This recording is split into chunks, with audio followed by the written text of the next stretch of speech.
नमस्कार दोस्तों। आज हम पढ़ेंगे इनकम टैक्स इंट्रोडक्टरी पार्ट में। आज हम जानेंगे इनकम टैक्स के बारे में, इनकम टैक्स क्या होता है और उसके हिस्टोरिकल प्रोस्पेक्ट से लेकर कई टॉपिक्स को आज हम कवर करते हुए चलेंगे, जिसमें इनकम टैक्स टैक्सेशन सिस्टम से लेकर A to Z हम इसमें बात करेंगे कि टाइप्स ऑफ टैक्सेस क्या होते हैं, इनकम टैक्स एक्ट कब लागू हुआ भारत में, income tax for finance act के साथ साथ एसएससी और पर्सन हम किसे कहेंगे, देन असेसमेंट और फाइनेंशियल ईयर किसे कहेंगे, ये बहुत इम्पोर्टेंट है, कई बार पूछा भी जाता है। और इनकम टैक्स में टोटल इनकम कैसे कैलकुलेट करते हैं और टैक्स पेबल कितना होगा, ये कैलकुलेट करने का प्रोसीजर हम बात करेंगे। So, tracing the evolution of income tax system in India, a historical perspective. Historical prospective को जानना बहुत ज़रूरी है इनकम टैक्स के प्रोस्पेक्ट से। इंडिया के कंटेक्स्ट में अगर हम बात करेंगे तो इंट्रोडक्शन ही जो है सर जेम्स विल्सन ये रहे हैं, जिन्होंने 1860 में इनकम टैक्स इंट्रोड्यूस करवाया, क्योंकि ये एक डायरेक्ट फॉर्म ऑफ टैक्स था और जो तब से स्टार्ट हो चुका था इंडिया में। मेनली इसका जो मेन फोकस था वो कई चीज़ों को लेके था, मगर फोकस जो था उसके बाद से लेकर अभी तक इंडिया में टैक्स को लेकर काफ़ी चेंजेस और काफ़ी अमेंडमेंट हुए हैं। बात अगर हम करेंगे प्री इंडिपेंडेंस ईरा की, pre independence era before independence, that means before 1947। तो क्या हुआ कि इंट्रोडक्टरी पार्ट में जो था, जब इंट्रोडक्शन इसका हुआ इनकम टैक्स का, ये मेनली वेल्थी क्लास पीपल की था। दूसरा, जो इसके रेट्स थे बहुत ही हाई थे, रेट बहुत हाई थे, और जो ये एग्जम्पशंस थे उसके एग्जम्पशंस तो जो थे वो बहुत कम थे। मेनली ये रिच क्लास के लिए था मेनली। जो रेट्स थे, रेट्स भी बहुत हाई थे। खासकर इसमें एग्जम्पशंस की हम बात करेंगे, एग्जम्पशंस जो लगाई गई थी वो बहुत कम थी, जिससे मेनली रूल जो है रिचर क्लास का वो बहुत इम्पोर्टेंट हो जाता है टैक्स कलेक्शन के तौर पे।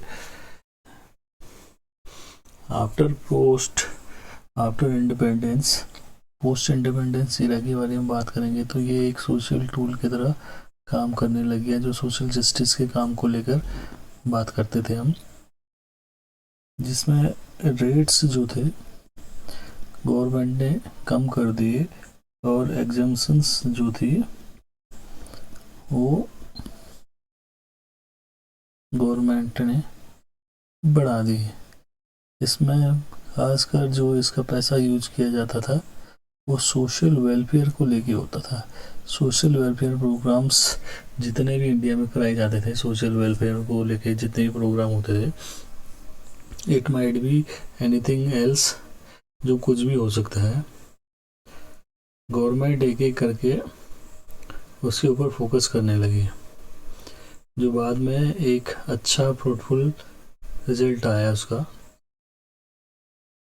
गवर्नमेंट चाहती है कि इंडिया का प्रोग्रेस रेट अदर नेशंस के मुकाबले ज़्यादा ग्रोथ के साथ करे, क्योंकि इंडिया ने बहुत सफ़र किया था जब ब्रिटिशर्स के दौरान, ब्रिटिशर्स या हम कहें अंग्रेज़ों के अधीन रह के जितनी भी हमने गुलामी सही, उसका जो हमें नुकसान की भरपाई करनी थी वो सोशल वेलफेयर प्रोग्राम्स को ज़्यादा बढ़ा के, एजुकेशन सिस्टम को बढ़ा के, हॉस्पिटल्स की फैसिलिटीज़ बढ़ा के, रोड कनेक्टिविटी, इंफ्रास्ट्रक्चरल डेवलपमेंट, इनके ऊपर बात करके गवर्नमेंट ने काफ़ी कुछ सोचा है इसके बारे में, और ताकि टैक्स ज़्यादा से ज़्यादा कलेक्शन आए। देन उसके बाद अगर हम बात करें लिबरलाइजेशन एरा के बारे में, उसमें मेन चीज़ जो आती है लिबरलाइजेशन एरा में, इकोनॉमिक ग्रोथ के बारे में बात करते हो। इकोनॉमिक ग्रोथ के साथ साथ उन्होंने क्या किया, गवर्नमेंट ने जो रेट्स थे वो दोबारा से रिड्यूस किए। रिड्यूस के साथ साथ जो एग्जम्पशंस थे उसको बहुत रेशनलाइज्ड वे पे लगाया, ताकि क्या फ़ायदा मिले गवर्नमेंट को और इकोनॉमी को। एक चीज़ है कि एंटरप्रेन्योरशिप ज़्यादा से ज़्यादा बढ़े और इन्वेस्टमेंट भी जो है बढ़े। जो फ़ायदा किसको पहुंचाती, पूरी इकोनॉमी को। अब इंडियन इकोनॉमी 1991 के बाद से लेकर अभी तक जो है उसका रोल बहुत इम्पोर्टेंट रोल रहा है, जो आने वाले समय में और ज़्यादा बढ़ेगा।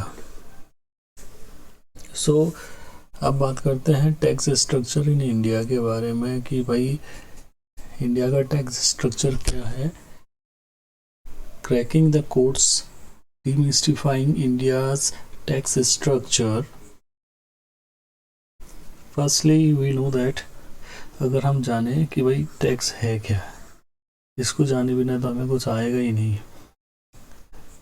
टैक्स है a office charge levied by government on income, product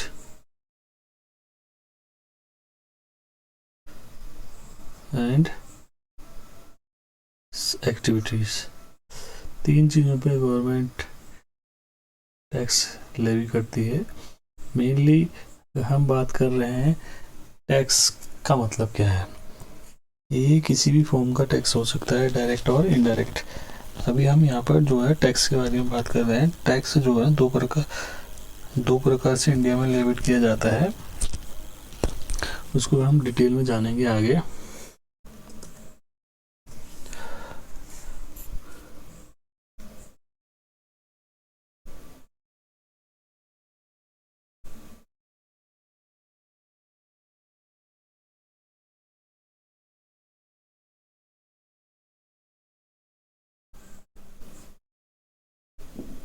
अब बात करते हैं आगे टाइप्स ऑफ टैक्स। इंडिया में इंडियन टैक्स के हिसाब से देखा जाए वर्ल्ड वाइड मेनली सारी गवर्नमेंट इसी पैटर्न पे चलती है, मगर हम बात कर रहे हैं इंडिया के कंटेक्स को लेके। टाइप्स ऑफ टैक्सेस में एक तो है डायरेक्ट टैक्स जो यहाँ मेंशन है, एक है इनडायरेक्ट टैक्स आईटी जो यहाँ मेंशन है। जो इम्पोज होता है पर्सन पे उसकी शिफ्टिंग नहीं कर सकते हम। Shifting of tax is not possible, but in case of indirect tax जो अप्रत्यक्ष कर है, ये प्रत्यक्ष कर है, डायरेक्ट टैक्स को हम प्रत्यक्ष करते हैं, ये अप्रत्यक्ष कर है जो टैक्स की शिफ्टिंग हम कर सकते हैं। इसमें मेनली जो गवर्नमेंट को पेड किया जाता है, थर्ड पार्टी से भी पेमेंट हो सकता है, मगर यहाँ पर जो है जिसके ऊपर टैक्स लेवी होता है उसी को पेड करना पड़ता है, अदर पर्सन नहीं देगा टैक्स गवर्नमेंट को। देन अगर हम बात करें if a tax is levied directly on the income और wealth of a person then it is direct tax. Simple है भाई, इनकम टैक्स इसका एग्जांपल है और वेल्थ टैक्स। डायरेक्टली यहाँ पर एक बात कही उसने, डायरेक्टली बहुत इम्पोर्टेंट है, ये बहुत इम्पोर्टेंट है समझना कि अगर कोई टैक्स गवर्नमेंट लेवी करती किसी पर्टिकुलर पर्सन की इनकम और वेल्थ के ऊपर तो वो कहलाएगा डायरेक्ट टैक्स। एग्जाम्पल के तौर पे देखा जाए तो इनकम टैक्स और वेल्थ टैक्स। देन इसी का सेकंड है कि इनडायरेक्ट टैक्स किसे कहेंगे, if a tax levied on the price of A goods. यहाँ पर हम बात करें price of A goods services, तो उसमें हम उसको कहेंगे इनडायरेक्ट टैक्सेस। जैसे गवर्नमेंट एक्साइज ड्यूटी लेती है या कस्टम ड्यूटीज भी लेती है, 2 चीज़ें हो गई। और sales tax and value added tax, और आजकल तो गवर्नमेंट ने जीएसटी अप्लाइड कर दिया है, जो वर्ल्ड इंडिया में हर जगह चलने लगा है और हर चीज़ में इस जीएसटी अप्लीकेबल है हर प्रोडक्ट को लेके।